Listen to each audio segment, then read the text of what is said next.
اعوذ باللہ من الشیطان الرجیم بسم اللہ الرحمن الرحیم الحمد للہ والصلاة والسلام علی رسول اللہ وآلہ آل اللہ واللعنۃ الدائمۃ علی اعدائہم وأعداء اللہ من یوم عداوتہم الى یوم لقاء اللہ اما بعد فقال الامام حسین بن علی علیہم السلام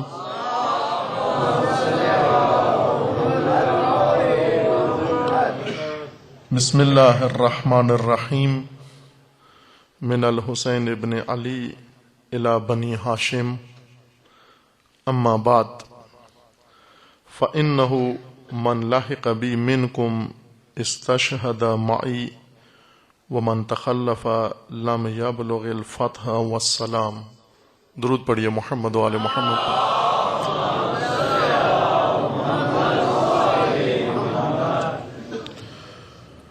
حلول ماہ محرم الحرام، ماہ عزا و ماہ سوگ اسلام و سوگ رسول اللہ، تمام مومنین و مومنات و تمام امت اسلامیہ و تمام پیروان ولایت و امامت کو تعزیت و تسلیت عرض ہے۔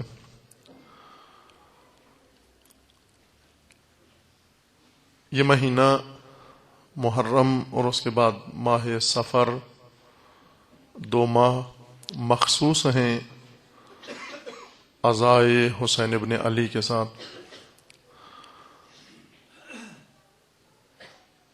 یاد عاشوراء و یاد کربلا و یاد مصائب خاندان رسالت مآب صلی اللہ علیہ وآلہ وسلم،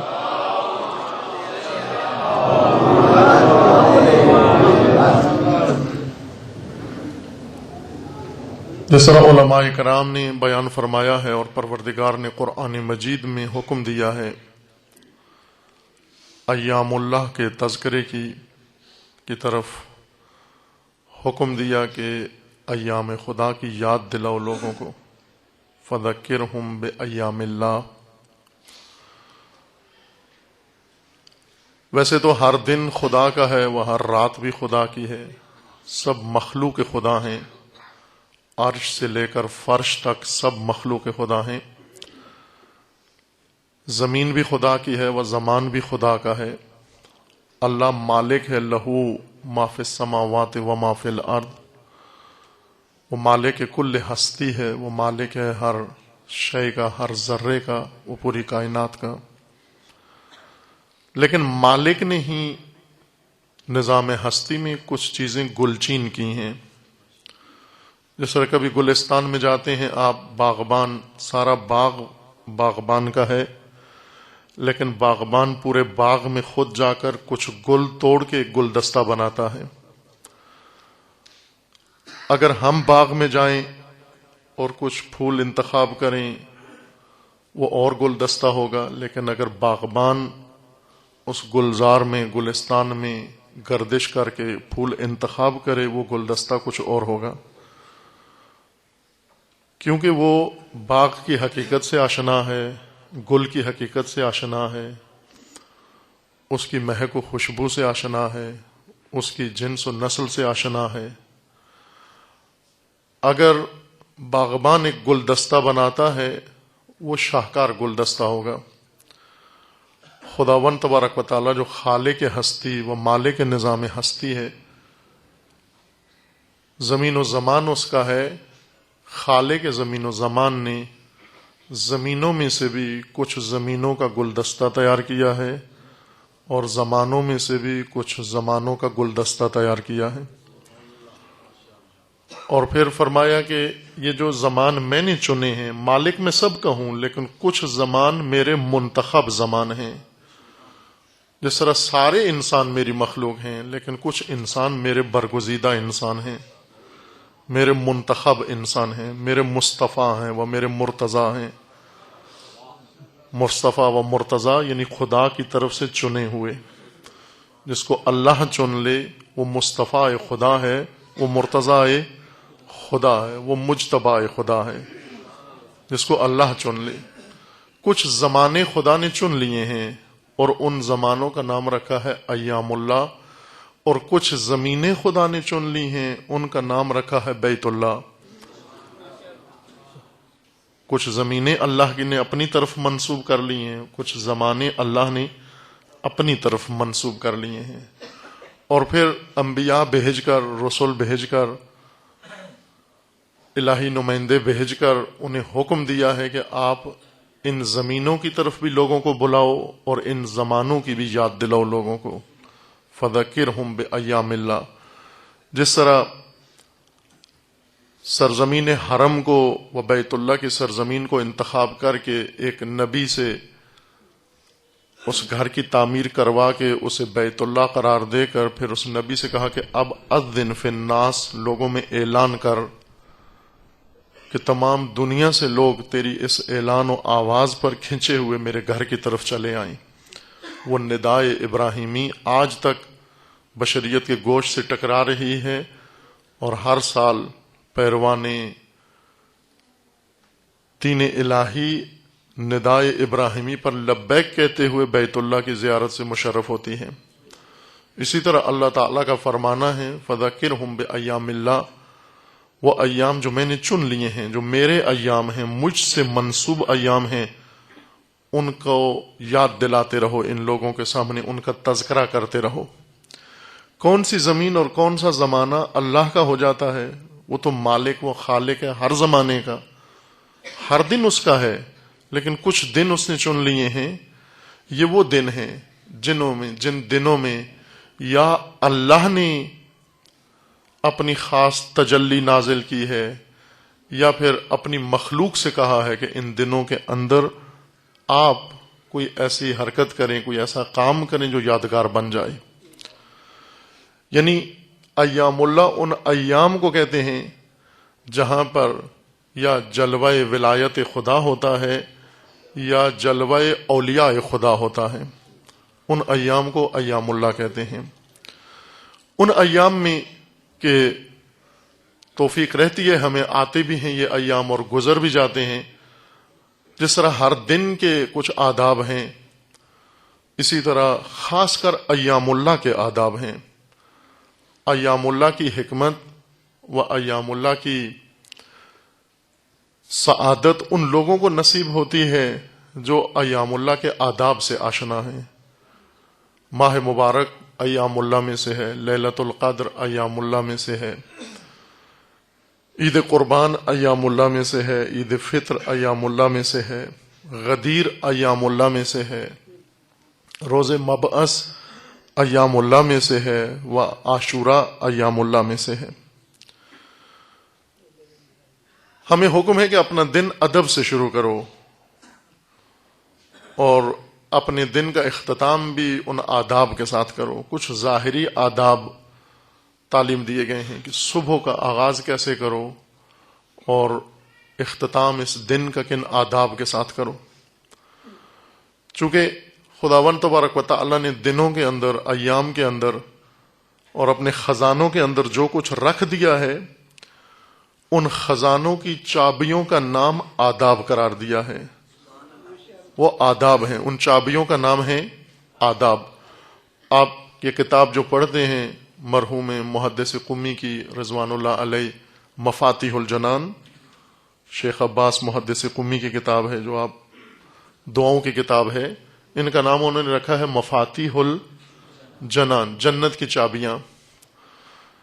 ان چابیوں کو اگر آپ دیکھیں تو یہ سب آداب ہی ہیں. نماز کے آداب، طہارت کے آداب، دن کے آداب، رات کے آداب، اس ماہ کے آداب، کسی اور ماہ کے آداب، محرم کے آداب، سفر کے آداب. اس ترتیب سے یہ کتاب آداب اس کے لکھے گئے ہیں. یہ آداب ہیں، در حقیقت آداب کنجیاں ہیں، چابیاں ہیں خدا کے خزانے کو کھولنے کی. با ادب ہی کھول سکتا ہے، اور ادب کی چابی سے ہی خزانہ خدا کھلتا ہے. بے ادب پر کبھی بھی خزانہ رحمت خدا نہیں کھلتا. بے ادب محروم ہے. مولانا روم کے بقول کے از خدا خواہم توفیق ادب، بے ادب محروم ماند از لطف رب. بے ادب تنہا نہ خود را داشت بد، بلکہ آتش بر ہمیں آفاق زد. وہ یہ فرماتے ہیں کہ مجھے اللہ سے ادب چاہیے، میں ادب کی دعا کرتا ہوں. ہم تو بہت ساری چیزیں مانگتے ہیں اللہ سے، لیکن وہ بزرگوار فرماتے ہیں مجھے اللہ سے فقط توفیق ادب چاہیے، کہ خدا مجھے ادب عطا کر دے. یعنی بافراست آدمی، ذہین آدمی چابی مانگ لیتا ہے خزانے کی. سٹور میں تو ویسے بہت ساری چیزیں رکھی ہوئی ہوتی ہیں، لیکن جو زیادہ سمجھدار نہیں ہوتا وہ ایک چھوٹی سی چیز، بچہ کہتا ہے مجھے ٹافی دے دیں اس میں سے، لیکن سمجھدار آدمی کہتے ہیں چابی ہی مجھے دے دیں. خدا سے توفیق ادب مانگنا یعنی اللہ سے خدا کے خزانوں کی چابی مانگ لینا. اس خزانے میں سب کچھ رکھا ہوا ہے. آپ کو اگر رزق حلال چاہیے تو وہ بھی خزانے میں موجود ہے، عمر دراز چاہیے تو وہ بھی اس خزانے میں موجود ہے. اگر آپ کو سعادت دنیاوی چاہیے وہ بھی اس خزانے میں رکھی ہوئی ہے. اگر آپ کو عاقبت اگر عاقبت اخروی چاہیے وہ بھی اس خزانے کے اندر موجود ہے. اگر آپ کو نجات چاہیے وہ بھی وہاں پر موجود ہے. ہر وہ چیز جو آپ کو مطلوب ہے وہ خزانہ خدا میں موجود ہے، لیکن خزانہ خدا کی چابی کی ضرورت ہے، اور وہ ادب ہے. اس لیے وہ فرماتے ہیں از خدا خواہم توفیق ادب، مجھے اللہ سے ادب چاہیے. کیوں کہ بے ادب محروم ماند از لطف رب. بے ادب خدا کے لطف و کرم و رحمت سے محروم رہتا ہے. بے ادب کو کچھ بھی نصیب نہیں ہوتا. اور بے ادب انسان تنہا نہ خود را داشت بد. بے ادب وہ ہے جو نہ صرف اپنے ساتھ برائی کرتا ہے بلکہ آتش برہم آفاق زد.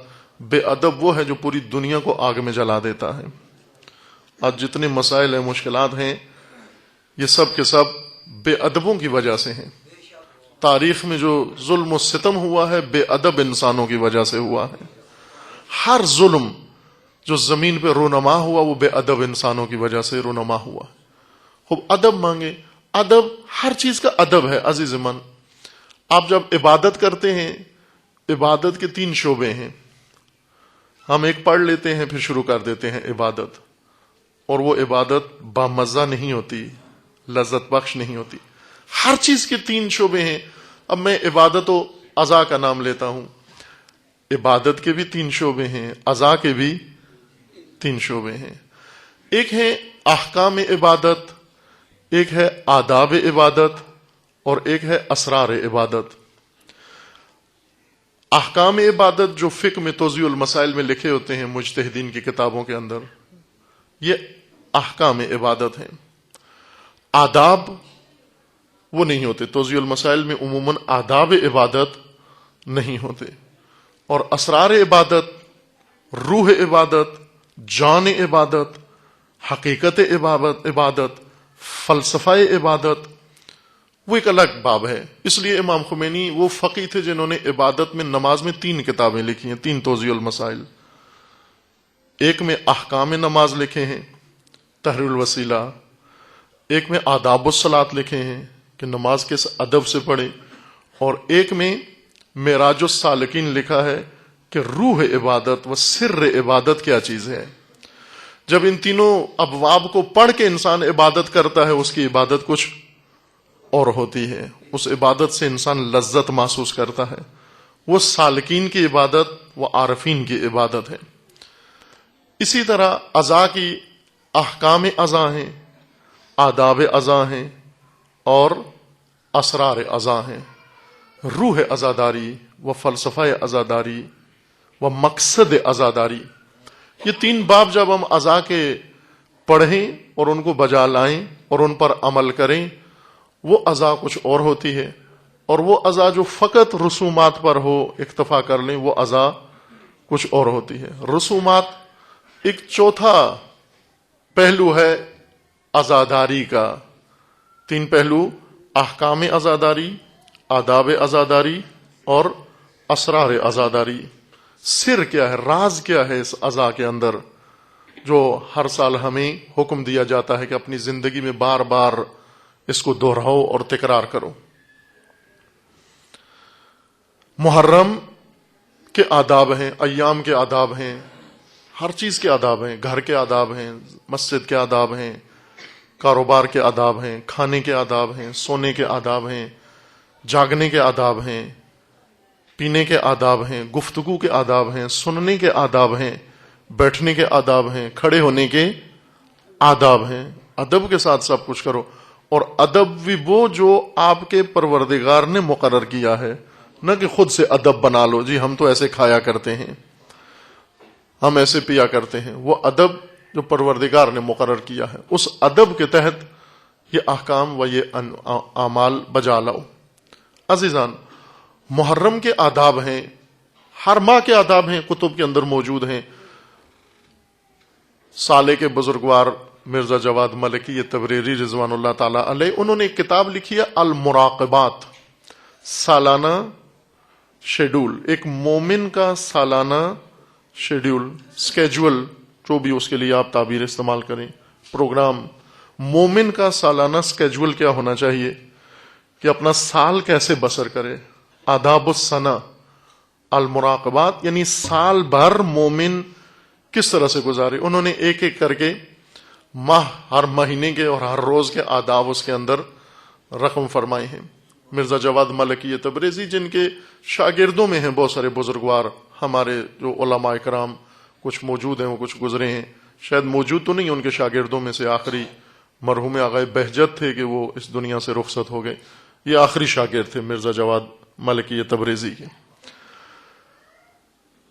انہوں نے بہت خوبصورت کتاب لکھی المراقبات کے نام سے، کہ جو ظاہراً ترجمہ ہوئی ہے اردو میں. ہر ماہ کے آداب ہیں، محرم کے بھی آداب ہیں. ان آداب سے اگر کوئی اور آشنا نہ ہو تو کم از کم عزاداران سید الشہداء کو ضرور آشنا ہونا چاہیے، اس ماہ کے آداب سے آشنا ہو. محرم الحرام ہے، حرمت کا مہینہ ہے. محرم کا معنی بھی یہی ہے، صاحب حرمت. محرم الحرام، پھر اس کے آگے صفت آتی ہے، اس کا مطلب بھی ہے صاحب حرمت. یعنی محرم الحرام کہنے میں 2 دفعہ حرمت کا لفظ تکرار ہوتا ہے. حرمت احترام سے ہے، یعنی وہ مہینہ جس کا احترام ہے، اس مہینے کا احترام ہے. اس احترام کو ہمیں ملحوظ خاطر رکھنا ہے. آپ توجہ فرمائیں، حکمت الہی سے قیام سید الشہداء علیہ السلام محرم میں رونما ہوا، جبکہ اس کے مقدمات پہلے شروع ہو چکے تھے. رجب میں امام علیہ السلام کو بیعت کے لیے مطالبہ کیا گیا. امام علیہ السلام رجب میں مدینے سے تشریف لے آئے، مکہ شعبان میں مکہ پہنچے، چند ماہ مکہ میں قیام کیا.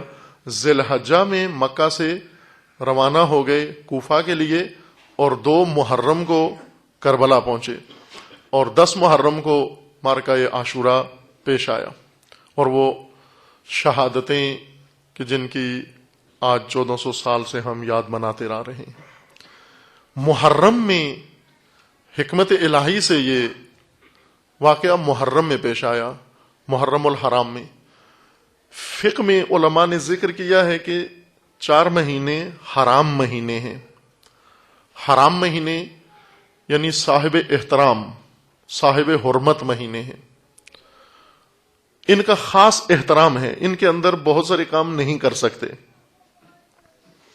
جس طرح آپ حج پہ مشرف ہوتے ہیں، احرام باندھتے ہیں، اس لباس کو، تولیے جو باندھتے ہیں آج کل کے رواج کے مطابق، یہ تولیے جو 2 باندھتے ہیں نیت کر کے، غسل کر کے، احرام حجۃ الاسلام.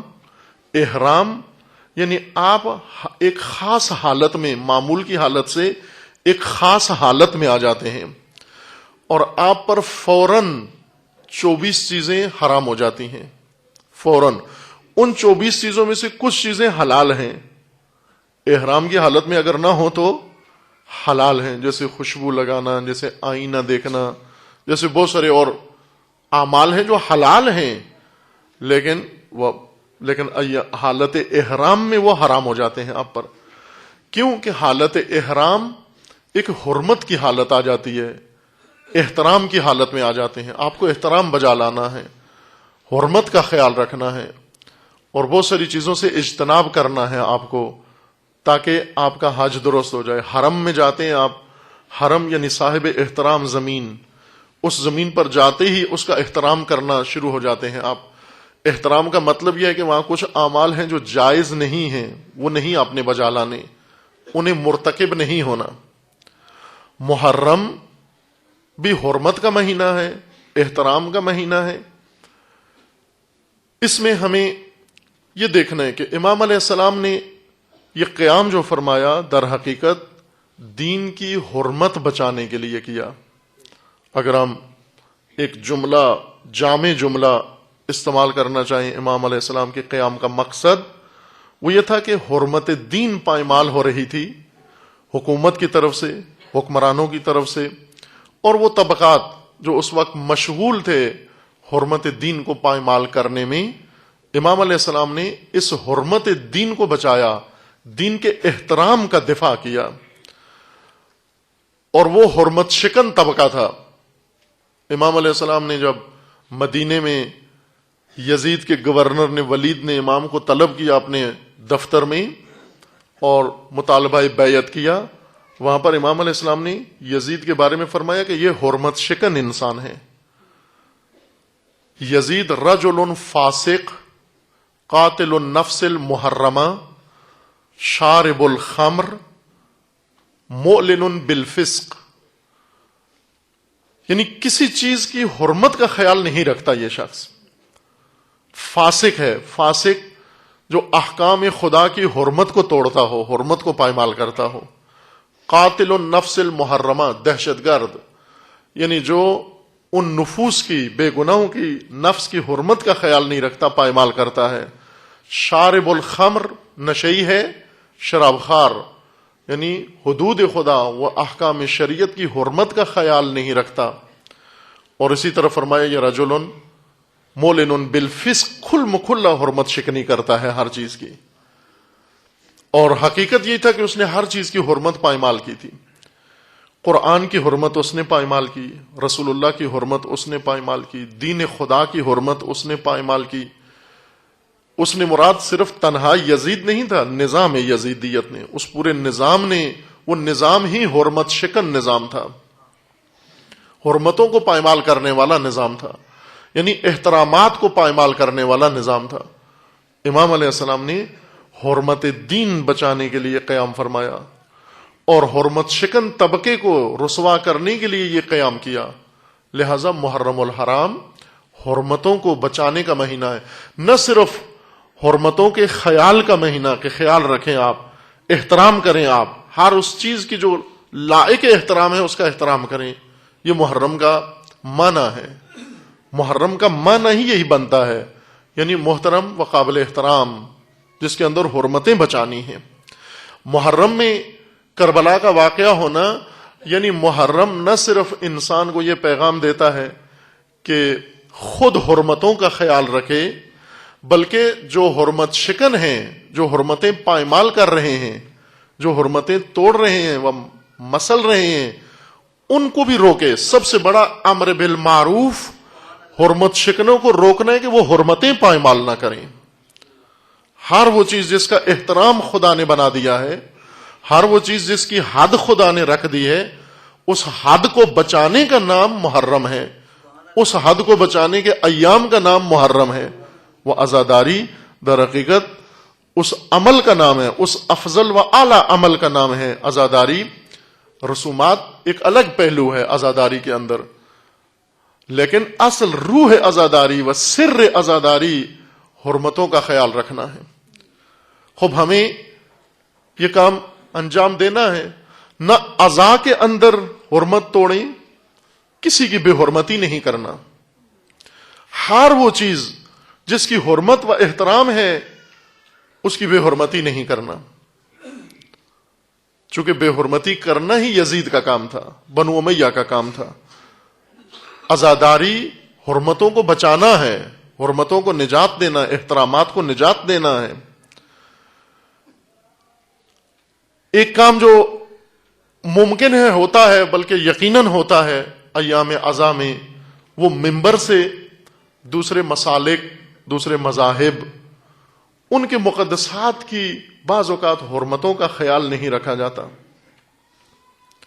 خداوند تبارک و تعالی نے حرمتوں کی پاسداری کا حکم یہاں تک دیا ہے کہ نہ فقط وہ احترامات جو اللہ نے مقرر کیے ہیں آپ نے انہیں بچانا ہے، بلکہ وہ محرمات و احترامات اور حرمات جو خدا نے نہیں بنائے، کسی اور جماعت نے اپنے لیے بنا لیے ہیں اور ان کے نزدیک وہ احترامات ہیں، آپ کو حق نہیں بنتا کہ ان کی حرمتوں کو بھی توڑیں آپ۔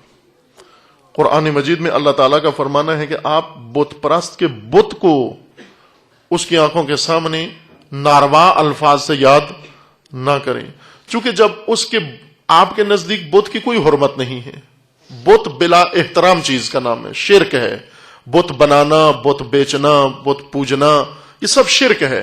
لیکن بت پرست ایک موحد انسان نہیں ہے، وہ بت کو مقدس سمجھتا ہے، اس کے نزدیک بت کا احترام ہے۔ اگر آپ اس کے سامنے اس کے بت کا احترام پائمال کریں گے، وہ آپ کے خدا کا احترام پائمال کر دے گا۔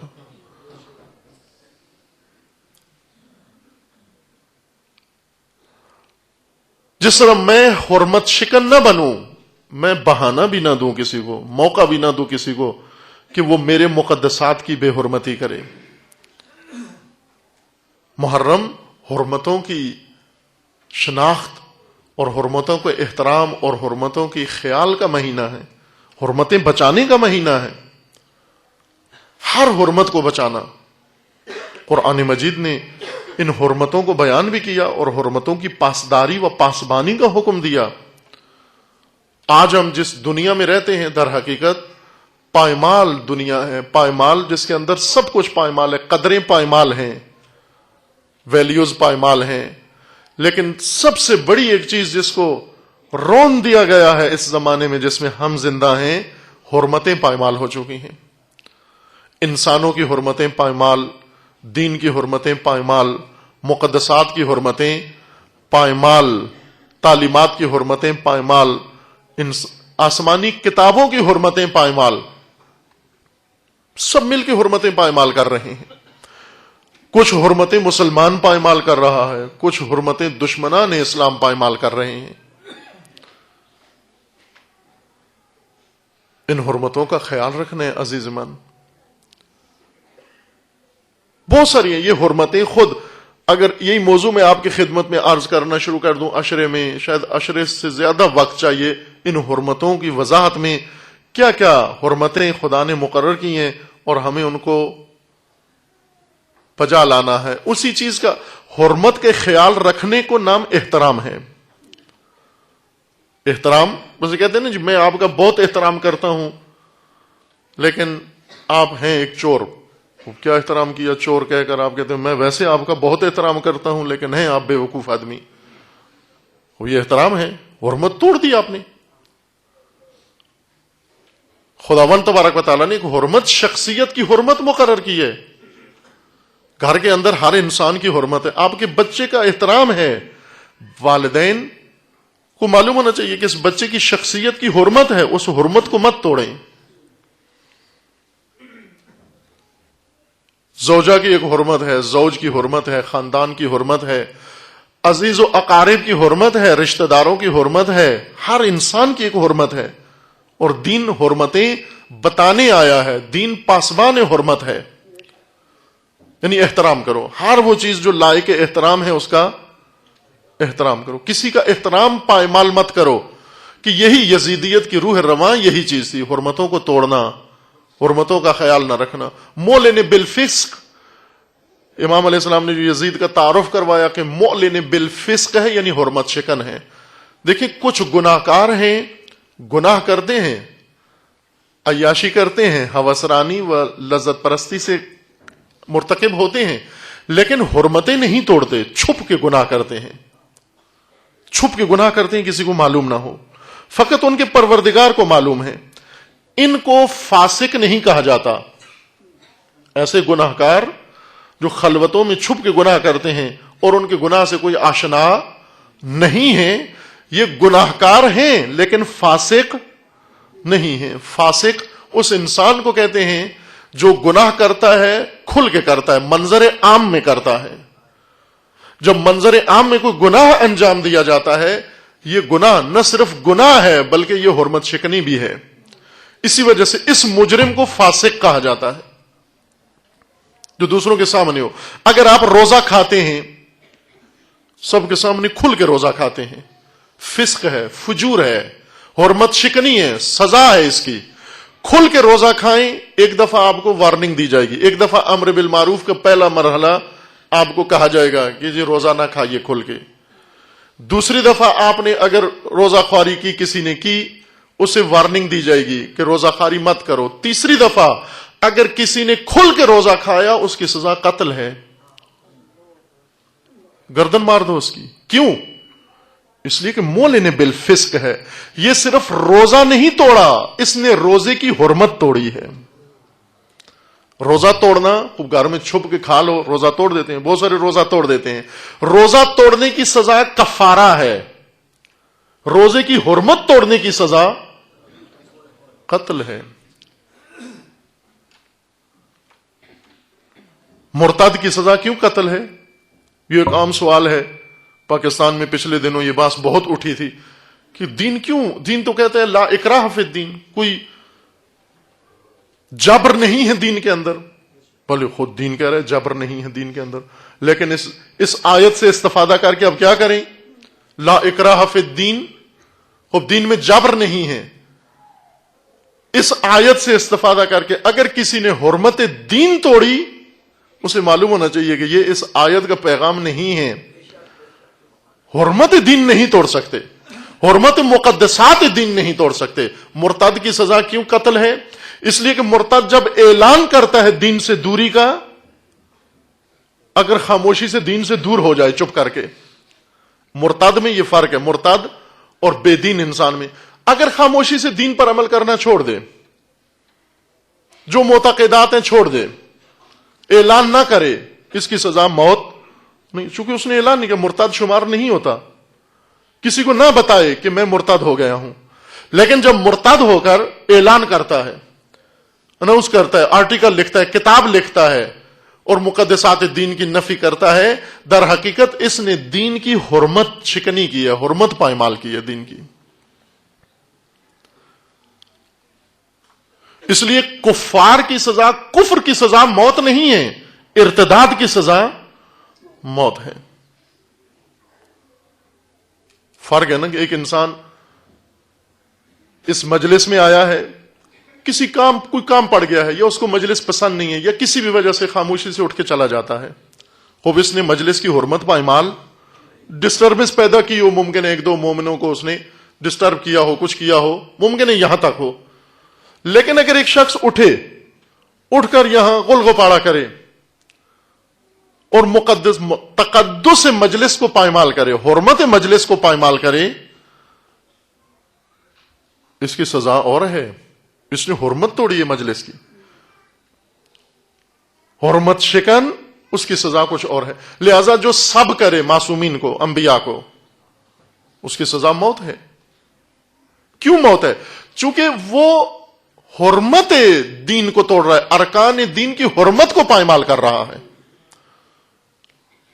اور ارکان دین کی حرمت پائمال ہو جائے دین باقی نہیں رہتا۔ اقبال کے بقول، اقبال نے وہ خوبصورت مطلب لکھا اس بارے میں کہ عزت ہے محبت کی قائم اے قیس حجاب محمل سے، عزت ہے محبت کی قائم اے قیس حجاب محمل سے، محمل جو گیا عزت بھی گئی، غیرت بھی گئی، لیلا بھی گئی۔ ناموس اس وقت قائم ہے جب تک ناموس کی حرمت باقی ہے، اگر حرمت لٹ جائے ناموس ختم ہو جاتی ہے انسان کی۔ عزت ہے محبت کی قائم اے قیس حجاب محمل سے، اے قیس، قیس یعنی جن کو محبت ہے، ہر قیس کو محبت الگ چیز سے ہے. اب آپ سب کون ہیں؟ آپ در حقیقت عاشقان کربلا، آپ سب عاشقان حسین ابن علی، عاشقان راہ حسین ابن علی، عاشقان اہل بیت و عاشقان رسول اللہ و آل رسول. تو اقبال آپ ہی کو کہہ رہے ہیں اے عاشقان رسول اللہ و اے عاشقان اہل بیت و اے عاشقان کربلا و اے عاشقان راہ حسین ابن علی. آپ کو محبت کے تقاضے اور ادب معلوم ہونا چاہیے. عزت ہے محبت کی قائم اے قیس حجاب محمل سے، حجاب محمل سے، اس حرمت سے سب کچھ قائم ہے. اگر حرمت ٹوٹ گئی، محبت ختم ہو گئی، عزت ختم ہو گئی، غیرت ختم ہو گئی، اور ناموس بھی تمہاری ختم ہو گئی.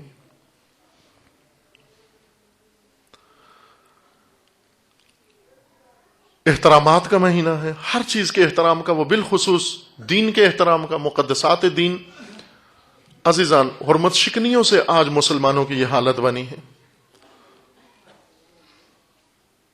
حرمت شکنیاں مشغلہ بن گیا ہے، حرمت شکنی پیشہ بن گیا ہے، اور وہ بھی مجالس عزا ان کو تبدیل کر دیا جائے. اگر مجالس حرمت شکنی میں مجالس کا بھی تقدس پائمال ہو جاتا ہے، اور جو اس کے نتائج ہیں وہ بہت، حرمت شکنی کا جواب حرمت شکنی ہے. اگر میں یہاں پر بیٹھ کر اس منبر مقدس و مجلس مقدس و اس لباس مقدس میں ملبوس ہو کر، اگر میں بیٹھ کر کسی چیز کی حرمت پائمال کروں گا تو مجھے خیال رہنا چاہیے جس ممبر پر میں بول رہا ہوں پھر اس ممبر کی بھی حرمت باقی نہیں رہے گی، اس لباس کی بھی حرمت باقی نہیں رہے گی، اس مسجد کی حرمت باقی نہیں رہے گی، اس مجلس کی حرمت باقی نہیں رہے گی. چونکہ حرمت شکنی کا جواب حرمت شکنی ہے. محرم الحرام ہے، حرمتوں کا مہینہ و حرمتوں کی پاسداری کا مہینہ ہے. یہی درس ہے کربلا کا سید الشہداء علیہ السلام نے ہمیں دیا ہے. یہ اہم موضوع ہے، لیکن یہ موضوع مجالس نہیں ہے. یہ توفیق جو اللہ تعالیٰ نے نصیب فرمائی ہے آپ کی زیارت کی و آپ کی خدمت کی، حاضر ہونے کی. دعا ہے پروردگار سے کہ انشاءاللہ آخر تک جاری رہے، اور پروردگار توفیق عنایت فرمائے کہ اس فرصت سے بخوبی استفادہ کر سکیں انشاءاللہ. موضوع آپ کے لیے ان مجالس عزا میں جو انتخاب کیا ہے وہ کربلا اتمام حجت، یہ موضوع ہے ان مجالس کا. کربلا اتمام حجت ہے. قیام سید الشہداء و شہادت سید الشہداء یہ اتمام حجت ہے.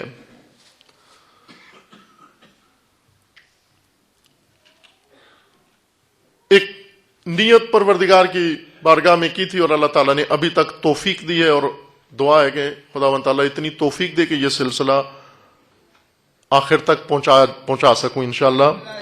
وہ یہ تھا کہ ان مجالس میں سید الشہداء علیہ السلام کا کلام نورانی تفصیل کے ساتھ، خصوصاً جو امام علیہ السلام نے مدینے سے لے کر کربلا تک خود خطبات و پیغامات و کلمات بیان فرمائے ہیں، ان کی تفسیر ہو جائے، ان کی وضاحت ہو جائے، ان کا تذکرہ ایک دفعہ مجالس حسینی میں ہو جائے مکمل طور پر. اور یہ جو جملات آپ کے لیے انتخاب کیے ہیں یہ مدینے میں امام علیہ السلام نے جو جملات بیان فرمائے تھے اس سلسلہ کا آخری خطبہ مدینے کے اندر ہے. چند سالوں سے محرم الحرام کی مجالس میں ایک مجلس مخصوص ہوتی ہے اس موضوع کے لیے، اور اللہ تعالیٰ نے توفیق عنایت فرمائی کہ یہ مجلس امام علیہ السلام کے اس جملے کی تشریح کے لیے ہے. امام علیہ السلام نے جو ہی بیعت کے لیے بلایا گیا امام کو، وہاں سے اپنے قیام کو اپنے زبان مبارک سے بیان کرنا شروع کیا. پہلا خطبہ ولید کے سامنے دیا، یزید کے گورنر کے سامنے، جب اس نے مطالبہ بیعت کیا، اور اس کے بعد امام علیہ السلام باہر آئے اور مروان سے ملاقات ہوئی، مروان کے سامنے خطبہ دیا. پھر اس کے بعد اپنے گھر آئے، اپنے خاندان والوں سے گفتگو فرمائی. پھر اس کے بعد اپنے بھیا محمد ابن حنفیہ سے گفتگو کی. پھر اس کے بعد اپنے بھائی عمر ابن علی ابن ابی طالب سے گفتگو کی. پھر اس کے بعد مدینے کے اندر ہی یہ سارے جو کچھ ہو رہے ہیں. دیکھیں ہم عموماً رواج ہے وہ رسم پڑ گئی ہے کہ آغاز محرم میں پہلی محرم کو ہم یا مصائب کے طور پر روانگی امام حسین علیہ السلام بیان کرتے ہیں. خوب روانگی امام حسین علیہ السلام کہاں سے بیان کرتے ہیں؟ تاریخ دیکھ کر بیان نہیں کی جاتی، شاعرانہ طور پر بیان کی جاتی ہے. یعنی شاعروں نے روانگی کی منظر کشی کیا کی ہے. چونکہ کربلا شاعری کا بھی ایک موضوع ہے اور اتفاقاً دنیا شاعری کے اندر کربلا نے ایک نئی روح پھونکی ہے. وہ شاعری میں بہت بڑا انقلاب کربلا کی وجہ سے برپا ہوا ہے. ہر طرح کی شاعری ہوئی ہے کربلا کے موضوع پر. منظر کشی کی یہ شعراء نے. شاعرانہ کلام وہ ہوتا ہے کہ جب ایک شاعر اپنے تخیل کی مدد سے ایک حقیقت کی خیالی تصویر بناتا ہے. میں پھر تکرار کرتا ہوں، اس کو غور سے سنیے گا. شاعری اصطلاح ڈیفینیشن شاعری کی یہ ہے، شاعری نظم لکھنے کو نہیں کہتے. پوئم اور چیز ہوتی ہے، شاعری اور چیز ہوتی ہے. نظم لکھنا، مثلا علامہ اقبال نے نظمیں لکھی ہیں. علامہ اقبال شاعر نہیں ہیں، بالکل شاعر نہیں ہے. خود بھی کہتے ہیں کہ جو مجھ پر تہمت شاعری باندھتا ہے وہ بہت بڑا نامرد آدمی ہے، میں شاعر نہیں ہوں. اور اتفاقاً شعراء بھی کہتے ہیں کہ یہ شاعر نہیں ہے. جبکہ پختہ نظم کی پختگی میں اقبال کا ثانی کوئی بھی نہیں ہے. نظم اتنی پختہ ہے لیکن پھر بھی شاعر نہیں ہے. کیوں شاعر نہیں ہے؟ اس وجہ سے کہ علامہ اقبال نے حقائق کو حقائق قرار دے کر بیان کیا ہے. حقائق کی خیالی تصویر پیش نہیں کی، حقائق کی حقیقی تصویر پیش کی ہے. اور جو حقائق کی حقیقی تصویر پیش کرے اس کو اصطلاح میں مفکر کہا جاتا ہے. جو حقائق کی خیالی تصویر پیش کرے اسے شاعر کہا جاتا ہے. جس طرح آج رپورٹر ہیں، مثلا آتے ہیں کسی جگہ پر شرکت کر کے رپورٹنگ کرتے ہیں کہ مجلس ہوئی اتنے بجے شروع ہوئی، اس نے پڑھی، اس نے سنی، اس نے کروائی. یہ رپورٹنگ ہے، یہ شاعری نہیں ہے. نظم میں ہو یا نثر میں ہو، یہ رپورٹنگ ہے. شاعری یہ ہے کہ ایک شخص آئے یہاں پر آ کر اپنے تخیل سے اس مجلس کی تصویر بنائے، خیال کی مدد سے تصویر بنائے. ممبر کے بارے میں تشبیہات دے، مائک کے بارے میں تشبیہات دے مثلا، اور اس مسجد کے بارے میں تشبیہات دے. مسجد کو کہے کہ یہ مسجد نہیں ہے، گویا ایک جنت کا ایک مکان ہے، محل ہے، اور اندر بیٹھے ہوئے انسان نہیں بلکہ فرشتے ہیں، اور یہ مثلا فلاں ہے. یہ سب شاعری کہلاتی ہے چونکہ ایک حقیقت کی خیالی تصویر بنا رہا ہے. جس طرح خیالی تصویر مصور بناتا ہے، خیالوں کی مدد سے، الفاظ کی مدد سے شاعر بھی خیالی تصویر بناتا ہے. کربلا کے موضوع پر شاعری بہت ہوئی ہے اور اعلیٰ درجے کی شاعری ہوئی ہے، بہت اعلیٰ درجے کی شاعری، لیکن وہ سب خیالی تصاویر ہیں، حقیقت کی منظر کشی نہیں ہے، خیالی تصویر ہے. ایک نیا منظر گڑا گیا ہے تشبیہات و استعارات و ادبی صنعت کی مدد سے. عرب شاعر بڑے گزرے ہیں، فارسی شاعر گزرے ہیں، اردو شاعر گزرے ہیں. یہ ان موضوعات میں سے ہے جو سال ہر سال سے مد نظر ہے کہ 10 بڑے شاعر، دنیا کے 10 بڑے شاعر جنہوں نے کربلا کے موضوع پر شعر لکھے ہیں، وہ کسی محفل مجلس میں آپ کی خدمت میں پیش ہو، ان کی شاعری کی تجزیہ تحلیل، اور کہ انہوں نے کیا منظر، کس منظر سے شاعری کی ہے کربلا کے بارے میں. 10 بڑے شاعر جو گزرے ہیں. کہ اردو میں خوب ایک میر انیس ہیں، خدا رحمت کرے انہیں، کہ کربلا کے موضوع پر مرثیہ نگاری میں بہت عظیم انہوں نے کام کیا. لیکن میر انیس نے جو کچھ لکھا ہے وہ کربلا کی حقیقت کی منظر کشی نہیں ہے، حقیقت کربلا کی خیالی تصویر بنائی ہے انہوں نے. ہر شعبے میں، شہادتوں میں، روانگی میں، گفتگو حتی سب خیالی ہے، یہ گفتگو تاریخی نہیں ہے. مثلا میر انیس نے اپنے کسی سلام میں یا مرثیے میں سید الشہداء علیہ السلام اور حضرت زینب کا آپس میں جو ڈائلاگ مکالمہ لکھا ہے وہ خیال سے خود بنایا ہے، نہ کہ کسی تاریخ کی کتاب میں ایسے لکھا ہوا ہے. یا واقعاً امام علیہ السلام نے یہ گفتگو کی ہے جناب سیدہ سے. یا ثانیہ زہرا نے یہ گفتگو کی ہے جناب سید الشہداء سے، بلکہ محض شاعری ہے، شاعرانہ تصویر بنائی گئی ہے۔ روانگی امام حسین علیہ السلام مدینہ سے خوب سنی ہوئی ہے آپ نے شاعروں کی زبانی کہ امام علیہ السلام نے کس طرح سے تیاری کی، کیا کیا کیے۔ عموماً ہم یہ سنتے ہیں کہ اس میں امام علیہ السلام نے پہلے سامان سمیٹا، پھر لوگوں کو اکٹھا کیا، پھر تالے پورے کیے، پھر ان کو چابیاں لگائیں، پھر وہ چابیاں سونپنے کا مرحلہ آیا۔ یہ سب ہم روانگی کے مضامین تقریباً اس طرح کے سنتے رہے ہیں۔ حقیقی کربلا اگر سننی ہے، حقیقت کربلا خود حسین ابن علی سب سے بہتر بیان کرنے والے ہیں خطیبوں سے۔ مثلا میں اگر آپ کے سامنے اپنے ذہن کے مطابق کربلا بیان کروں، میں کبھی بھی حقیقت کربلا نہیں بیان کر سکوں گا، نہ بعنوان شاعر، نہ بعنوان خطیب، نہ بعنوان سخنور، نہ بعنوان سخنران، ہرگز نہیں ہو سکے گا مجھ سے۔ حقیقت کربلا خود حسین ابن علی سے سنیں ہم کیا ہے، اور اتفاقاً امام علیہ السلام نے ہر مرحلہ اپنی زبان شریف سے بیان فرمایا ہے کہ میں کیوں جا رہا ہوں، میرے جانے کا مقصد کیا ہے، کیا کیا مراحل ہیں۔ ایک ایک فرد سے گفتگو تاریخ نے قلم بند کی ہے۔ میرے ہاتھ میں ایک کتاب ہے، عموماً ایک بزرگوار ہیں، اب ہر قسم کے اپنے اپنے احساسات رد عمل ہے۔ یہ بعض نے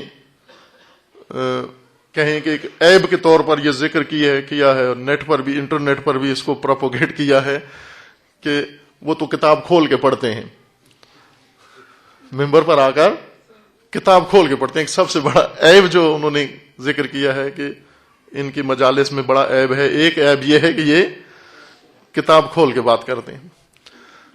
خوب اس عیب کو دوبارہ تکرار کرتے ہیں۔ یہ کتاب میرے ہاتھ میں ہے، موسوعۃ کلمات الامام الحسین علیہ السلام، صلی محمد علی محمد۔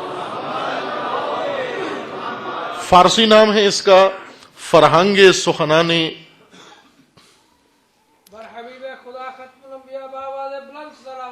اللہم صل علی محمد۔ فارسی میں اس کا نام ہے فرہنگ سخنان امام حسین علیہ السلام۔ اردو میں ابھی یہ آئی نہیں ہے تاکہ اس کا نام ہو، شاید ضرورت بھی نہیں سمجھتے اردو والے، چونکہ اس کے متبادل امام حسین کے کلمات کے متبادل کلمات خطیبوں کے اور ذاکروں کے ہیں۔ جب تک خطبہ موجود ہیں خود حسین علیہ السلام کی باتوں کی ضرورت نہیں ہے، لیکن ہونا چاہیے، یہ کام معلوم ہونا چاہیے۔ اگر اردو میں رائج نام میں اس کا آپ کی خدمت میں عرض کروں تو یہ ہے فرامین سید الشہداء علیہ السلام کا انسائکلوپیڈیا، کہ امام علیہ السلام نے پوری عمر میں جو کچھ بیان فرمایا وہ سب کچھ اس کتاب میں موجود ہے۔ جو دعائیں مانگی، رسول اللہ کے بچپن میں حسین علیہ السلام نے جو باتیں کی وہ بھی یہاں انہوں نے جمع کی ہیں۔ اپنے بابا اور والدہ محترمہ کے ساتھ جو کچھ گفتگو کی وہ بھی اس کتاب میں موجود ہے۔ اپنے بھائی امام حسن مجتبی علیہ السلام کے زمانے میں جو کچھ فرمایا وہ بھی یہاں پر الگ الگ چیپٹر بنا کر انہوں نے ذکر کیا ہے۔ پھر اس کے بعد امام حسن مجتبی علیہ السلام کی شہادت کے بعد جو کچھ بیان فرمایا وہ موجود ہے، اور قیام کربلا جہاں سے آغاز ہوا وہ بھی سب کچھ موجود ہے۔ یہ آخری حصہ آپ کی خدمت میں انتخاب کیا ہے بیان کرنے کے لیے، ورنہ یہ بہت جامع مجموعہ ہے امام علیہ السلام کے فرمائشات و کلام کا، فرامین کا۔ یعنی مدینہ سے لے کر عصر عاشور تک امام علیہ السلام نے جو اپنے قیام کو اپنی زبان مبارک سے بیان کیا کہ میں کیا کر رہا ہوں، کس لیے جا رہا ہوں، کیوں قیام شروع کیا میں نے، اور مختلف لوگوں کا اس میں کردار رول خود امام علیہ السلام بیان فرما رہے ہیں۔ میں آخری جو جملہ آپ کی خدمت میں ابھی پڑھا ہے اس سے پہلے ایک اور جملہ ہے جو پہلے چونکہ اس سے گفتگو ہو چکی ہے، وہ پڑھا نہیں گیا، میں رابط کلام کی خاطر عرض کرتا ہوں۔ اس سے پہلے جو گفتگو ہوئی ہے وہ امام علیہ السلام کے ایک بھائی تھے جن کا عموماً ہمارے یہاں تذکرہ نہیں ہوتا۔ ہمارے یہاں امام حسین علیہ السلام کے فقط ایک بھائی کا زیادہ ذکر ہوتا ہے اور حضرت عباس کا، باقی بھائیوں کا ذکر نہیں ہوتا کہ کربلا میں یہ کہاں تھے، علی کے باقی بیٹے کہاں تھے۔ عموماً یہ کہا جاتا ہے 18 بیٹے تھے، وہ 18 کے 18 کربلا میں تھے، ایسے نہیں تھا۔ محمد ابن حنفیہ وہ کربلا میں نہیں تھے. ایک اور بھائی تھے امام حسین علیہ السلام کے، جن کا نام تھا عمر ابن علی ابن ابی طالب. علیہ السلام کے ایک فرزند کا نام تھا عمر ابن علی. یہ بہت چھوٹے تھے عمر کے لحاظ سے، سن کے لحاظ سے ایج میں چھوٹے تھے. جب امام حسین علیہ السلام نے بیعت کا انکار کیا تو یہ بھائی بہت پریشان ہوئے. انہیں خبر مل گئی تھی امام نے بیعت کا انکار کر دیا ہے، تو یہ گھبرائے ہوئے آئے امام علیہ السلام کے پاس اور آ کر کہا کہ آپ نے بیعت کا انکار کر دیا ہے، اور مجھے امام مجتبی علیہ السلام کی کچھ باتیں یاد آ رہی ہیں جو انہوں نے آپ کے بارے میں مجھے بتائی تھیں. امام علیہ السلام نے فرمایا کہ گھبرا مت، جو تو کہنا چاہتا ہے وہ میں تجھے بتاتا ہوں، تو کیا کہنا چاہتا ہے اور تجھے کیا بتایا گیا ہے؟ تجھے یہی بتایا گیا ہے کہ حسین شہید ہو جائیں گے؟ کہا مجھے یہی بتایا گیا ہے. امام نے فرمایا تجھ سے زیادہ مجھے بتایا گیا ہے اور تجھ سے پہلے مجھے بتایا گیا ہے. تجھے امام حسن مجتبی نے بتایا ہے، مجھے بابا علی مرتضیٰ نے بتایا ہے، اور انہوں نے محمد مصطفیٰ سے سنا ہے. اور مجھے بتایا، کیا بتایا؟ مجھے بابا علی نے بتایا تھا کہ اے حسین آپ شہید ہو جائیں گے، اور یہ بھی بتایا کہ تیری قبر کہاں ہوگی، اور یہ بھی بتایا کہ تیری قبر میری قبر کے نزدیک ترین نقطے پر ہوگی. نجف اور کربلا کا فاصلہ بہت کم ہے. یہ امیر المومنین نے بتایا تھا. یہ ایک ملاقات تھی امام علیہ السلام کی مدینہ میں اپنے بھائی کے ساتھ، اور گفتگو کہ یہ گزر چکی ہے سابقہ مجالس میں. اگر دلچسپی رکھتے ہوں تو آپ سابقہ اس موضوع سے متعلقہ جو کیسٹ سی ڈی ہیں ان سے استفادہ کر سکتے ہیں. پھر اس کے بعد اس نامدار شخصیت کے ساتھ امام کی گفتگو ہے جو اہل بیت سے بہت انس رکھتی تھیں، جناب ام سلمہ رضوان اللہ تعالی علیہا، ام المومنین، زوجہ رسول، بہت پاک بی بی و ہستی کہ اہل بیت سب ان کو ماں کہا کرتے تھے، لیکن انہوں نے ہمیشہ اپنے آپ کو کنیز اہل بیت کہا، خدمت گزار اہل بیت کہا، اور اپنے لیے شرف سمجھتی تھیں اہل بیت کی خدمت کرنا. تھیں ام المومنین، زوجہ رسول، بہت بامعرفت خاتون تھی جناب ام سلمہ.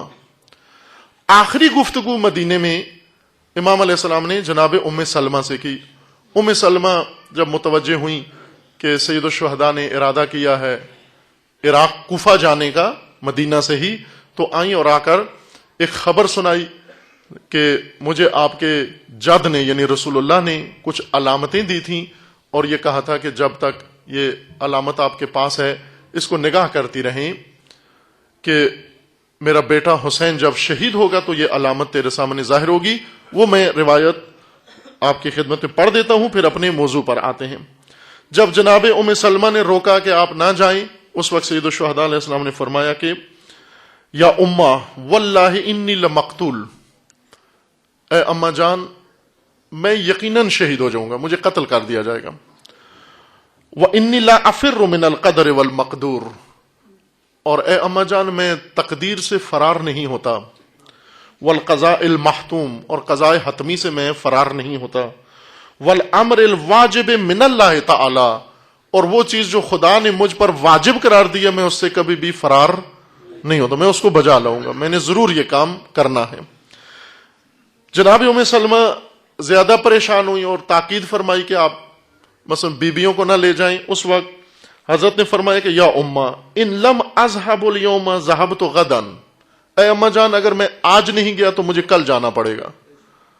کل یعنی محاورہ ہے، یعنی بعد میں کسی دن جانا پڑے گا. وَإِن لَمْ أَذْهَبْ غَدًا لَذَهَبْتُ بَعْدَ غَدٍ، اور اگر میں کل نہ گیا تو مجھے پرسوں جانا پڑے گا. یہ حتمی ہو چکا ہے، طے کہ مجھے جانا ہے. وَمَا مِنَ الْمَوْتِ وَاللَّهِ يَا أُمَّ بُدٌ، اے اماں جان موت سے کوئی چارہ نہیں ہے، موت سے کوئی نجات نہیں ہے، موت کی راہ میں کوئی حائل نہیں ہے. وَإِنِّي لَأَعْرَفُ الْيَوْمَ، اور اے اماں جان مجھے وہ دن بھی معلوم ہے. وَالْمَوْضِعَ الَّذِي أُقْتَلُ فِيهِ، اور مجھے وہ جگہ بھی معلوم ہے جہاں پر میں شہید ہوں گا. وَالسَّاعَةَ الَّتِي أُقْتَلُ فِيهَا، اور مجھے وہ لحظہ بھی معلوم ہے جس لحظے میں شہید ہوں گا. مدینہ سے امام بیان فرما کے جا رہے ہیں کہ مجھے سب دقیق علم ہے، وہ سرزمین مجھے معلوم ہے، وہ دن مجھے معلوم ہے، اور وہ لمحہ اور لحظہ بھی مجھے معلوم ہے جس لحظے میں شہید ہوں گا. وَالْحُفْرَةَ الَّتِي أُدْفَنُ فِيهَا، اور وہ مرقد و قبر بھی مجھے معلوم ہے جس میں میں دفن ہوں گا، وہ بھی مجھے معلوم ہے. کما اعرفو کا، اور اے اماں جان اگر آپ بھی جاننا چاہتی ہیں تو میں آپ کو بھی آگاہ کر سکتا ہوں ان حقائق سے. فانظر الیہا کما انظر الیک، جس طرح میں آپ کو دیکھ رہا ہوں اسی طرح آپ یہ مناظر بھی دیکھ سکتی ہیں جو میرے سامنے ہیں. اور پھر روایت میں ہے کہ امام علیہ السلام نے جناب ام سلمہ کو وہ سارے مناظر دکھائے وہاں پر. پھر اس کے بعد جناب ام سلمہ کہتی ہیں کہ وہ شیشی نکالی اور کہا کہ یہ تراب، یہ مٹی ہے، یہ رسول اللہ نے مجھے دی تھی کہ جب میرا بیٹا شہید ہو جائے گا تو اس کا رنگ بدل جائے گا. اس روایت کے مطابق سید الشہداء علیہ السلام نے کچھ اور مٹی دی اور ساتھ کہا کہ یہ اس میں ساتھ ملا لیں.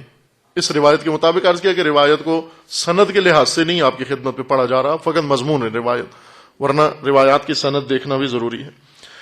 پھر امام علیہ السلام نے فرمایا کہ اے اماں جان جب میرا بڑا بیٹا آپ کے پاس آئے تو یہ شیشی یا یہ، امام علیہ السلام نے اپنی کتابیں جو نسخے قرآن مجید کے امام نے خود ہاتھ سے لکھے تھے یا جو تھے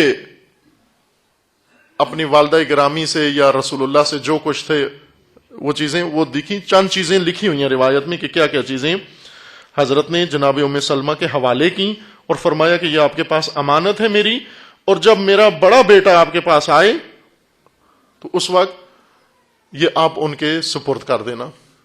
یہ کہہ کر سید الشہداء علیہ السلام جناب ام سلمہ سے ودا ہوئے اور رخصت ہوئے. اس کے بعد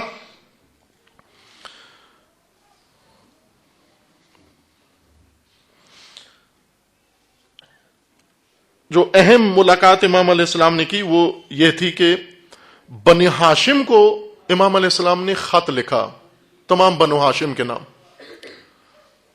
تمام بنو ہاشم کے نام امام علیہ السلام نے خط لکھا. وہ آپ کی خدمت میں پڑھنا ہے. چونکہ یہ مضمون جو جناب ام سلمہ کے کو بیان فرمایا یہ سابقہ سال عشرے میں عرض ہو چکا ہے، اسی مضمون کے ساتھ جو امام علیہ السلام کے قول کے ضمن میں تھا. یہاں پر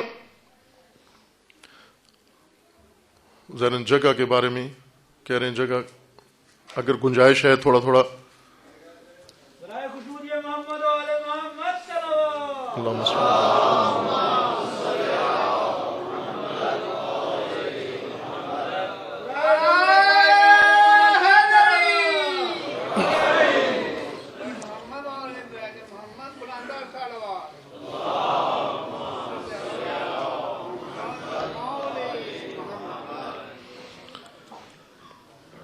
ایک اور جملہ جو امام علیہ السلام نے جناب ام سلمہ کو بیان کیا وہ یہ تھا کہ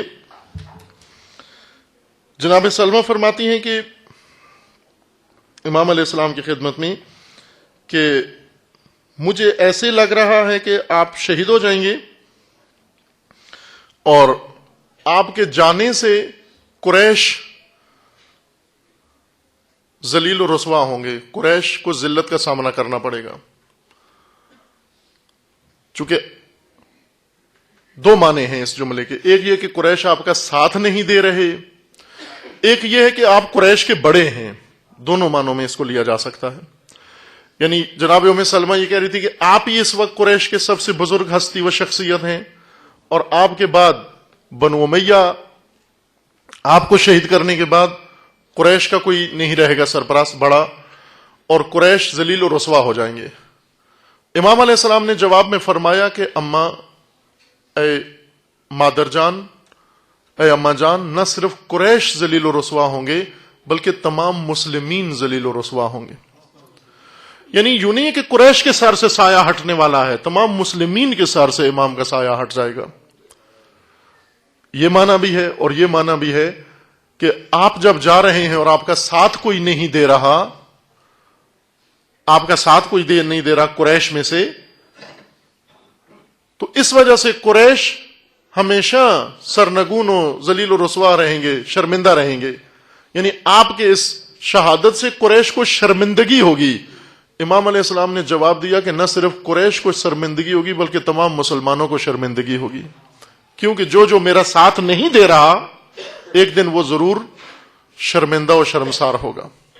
یہ جملہ بھی جناب سیدہ ام سلمہ کی سامنے بیان فرمایا. اور اس کے بعد امام علیہ السلام نے بنو ہاشم کو ایک ایک کر کے بھی ملاقات کی، اپنے بھائیوں سے بھی اور دیگر بنو ہاشم سے، اور آخر میں ایک جملے کا خطاب رقم کر کے لکھ کے دے دیا، کہا کہ میری طرف سے یہ تمام بنو ہاشم کو دے دیں.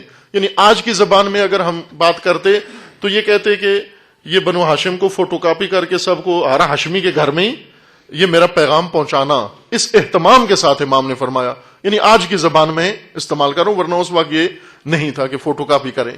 اس وقت نسخے لکھتے تھے ہاتھوں سے. امام علیہ السلام نے تاکید فرمائی کہ میرا یہ پیغام ہر ہاشمی کو ضرور پہنچنا چاہیے، بنو ہاشم کے خاندان کے ہر فرد کو ضرور پہنچنا چاہیے. خوب، وہ پیغام کیا تھا؟ وہ یہ تھا، امام علیہ السلام فرماتے ہیں بسم اللہ الرحمن الرحیم. یہ لکھا امام علیہ السلام نے. یہ دوسرا پیغام ہے جو لکھا. پہلا محمد ابن حنفیہ کے نام وصیت نامہ لکھا، اور پھر یہ پیغام ہے جو امام علیہ السلام نے تمام بنو ہاشم کے نام لکھا. بسم اللہ الرحمن الرحیم، من الحسین ابن علی الی بنی ہاشم. حسین ابن علی سے تمام بنو ہاشم کی طرف میرا یہ خط ہے، صرف ایک جملے کا خط. فَإِنَّهُ مَنْ لَحِقَ بِي مِنْكُمْ اسْتَشْهَدَ مَعِي. جو بھی میرے ساتھ ملحق ہوگا، مل کے جائے گا، وہ جان لے کے شہید ہو جائے گا، مارا جائے گا. وَمَنْ تَخَلَّفَ لَمْ يَبْلُغِ الْفَتْحَ. اور جو بھی مجھے چھوڑ کے یہیں بیٹھا رہا، وہ کبھی بھی اچھا دن نہیں دیکھے گا، اسے فتح نصیب نہیں ہوگی، اس کی زندگی میں گشائش و وسعت کبھی بھی نہیں آئے گی، ہمیشہ تنگی کا شکار رہے گا، دباؤ میں رہے گا. فتح اردو میں کامیابی کو کہتے ہیں، عربی زبان میں فتح وسعت کو کہتے ہیں، آسانی کو کہتے ہیں، سہولت کو کہتے ہیں.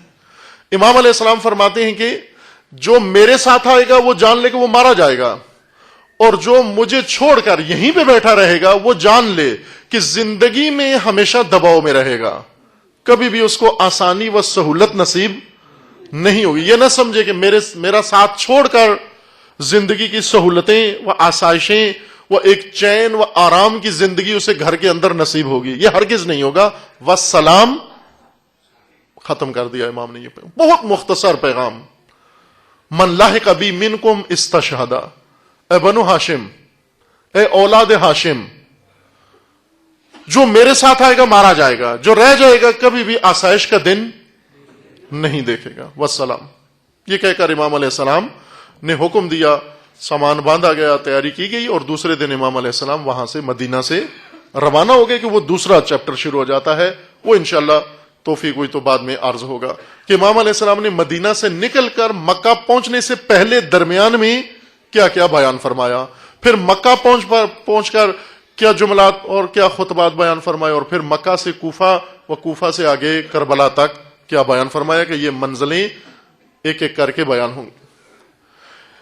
اس وقت یہ جملہ جو امام علیہ السلام نے بیان فرمایا مدینے کے اندر آخری جملہ ہے جو تاریخ نے ضبط کیا ہے. فرمایا تو اور بھی بہت کچھ تھا، لیکن تاریخ میں یہی آخری جملے کے طور پر لکھا گیا ہے کہ یہ اتمام حجت ہے. عزیزان، امام علیہ السلام نے اتمام حجت کی ہے بنو ہاشم پر، اہل مدینہ پر، اپنے خاندان پر، تمام مسلمین پر اتمام حجت کی ہے. اتمام حجت یہ معنی سمجھ لیں، یہ موضوع بہت اہم ہے. خداوند تبارک و تعالیٰ کا قانون ہے، اللہ کا قانون ہے کہ ہم اتمام حجت کر کے پھر اس کے بعد اگلا کام انجام دیتے ہیں. سب سے پہلا کام اتمام حجت ہے. اتمام حجت کے بغیر نہ کسی جرم کی سزا دیتے ہیں، نہ کسی قوم کو ہلاک کرتے ہیں، نہ کوئی اور قانون مکافات اپنا نازل کرتے ہیں. سب سے پہلے اتمام حجت ہے. یہ قانون الہی ہے قرآن مجید میں کہ انشاءاللہ قرآنی شواہد آپ کی خدمت میں ذکر کیے جائیں گے کہ کہاں کہاں پروردگار نے فرمایا کہ ہم ہر کام اتمام حجت کے بعد کرتے ہیں. جب تک اتمام حجت نہ ہو جائے کوئی عمل نہیں کرتے. اتمام حجت سے مراد کہ جو بھی کام انسان جس حالت میں ہے، اس نقطے کو ذرا غور سے سننا، یہ بنیاد ہو جائے گی اس پورے موضوع کی. اور یہ موضوع صرف اس لیے نہیں عرض ہو رہا کہ ہمیں مدینے کے اس وقت 1400 سال پہلے کے مدینے کے اندر لوگوں کے اوپر اتمام حجت معلوم ہو جائے. یہ اتمام حجت جو اس وقت 1400 سال پہلے کے لوگوں کے لیے امام علیہ السلام نے بیان فرمائی، یہ آئینہ ہے آج کے مسلمان کے لیے.